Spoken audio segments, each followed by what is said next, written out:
A sister says, asking on behalf of a friend, she's 28 years old. Her parents are not getting her married.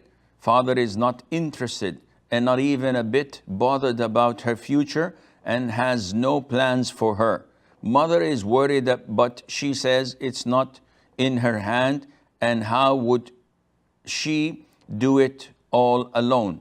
Girl is earning and maybe can afford her marriage expenses. In the situation, what is the girl's responsibility and what should she do?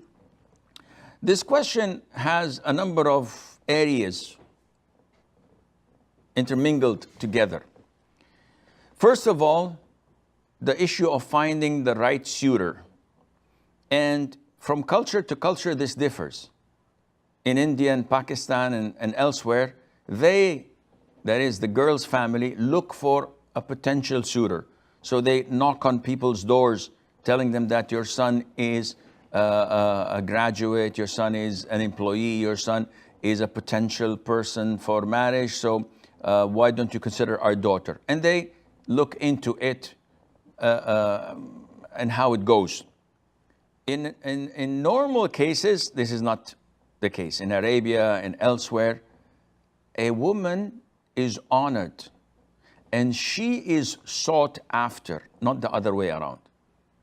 It's not her parents that go look for a potential suitor. It's the men that look for such a woman with such character and attributes. But this is a cultural thing. If we call people not to go and look, maybe half of the women or more would not get married. So this is issue number one.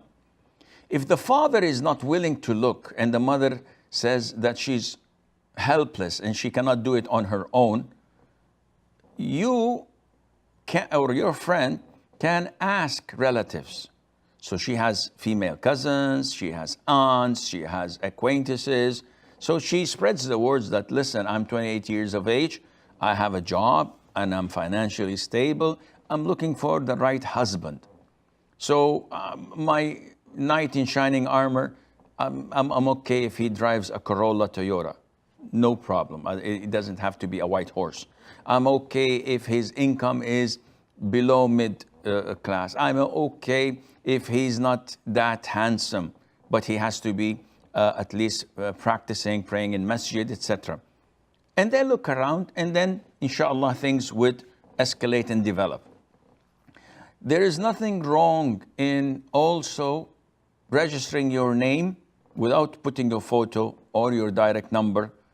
Try to put your mahram's number, if you have one, your brother, your uncle, even your father, so that people would look into your profile and see. So post this in Islamic matrimonial sites. There was this site that, mashallah, I know the people working on it, which is called My Better Half. I think it's called My Better Half. It's not My Bitter Half. This is after marriage. But before marriage, it's your better half. And I think they have matchmaking services worldwide. So you might look into that. And this is first portion. Second portion is, if the guy comes, but you don't have, your father claims not to have the finance to marry you off. In this case, as long as you have saved some money, you can utilize this for your marriage, bearing in mind that Islamic marriages are supposed to be financially provided for totally by the groom. So it's the man's responsibility to pay for the mahar, for the dowry, to pay for the walima, and if there's a wedding, to pay for the wedding. Now, the scale depends on his financing. So if he comes and says, okay, the walima, I'm gonna slaughter a ram or two and invite 10, 15, 20 people max. This is his right.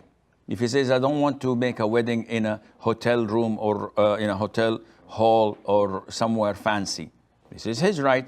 If the girl's family say, no, we have like 150 guests from our side, we will contribute, or we will make our own wedding party, there is nothing wrong in that, inshallah. So basically speaking, you have to try your level best and don't be negative. Don't put obstacles. Whenever there's a will, with the grace of Allah, there'll always be a way. So trust Allah, make a lot of dua, consult those around you, and inshallah, you will find a way out.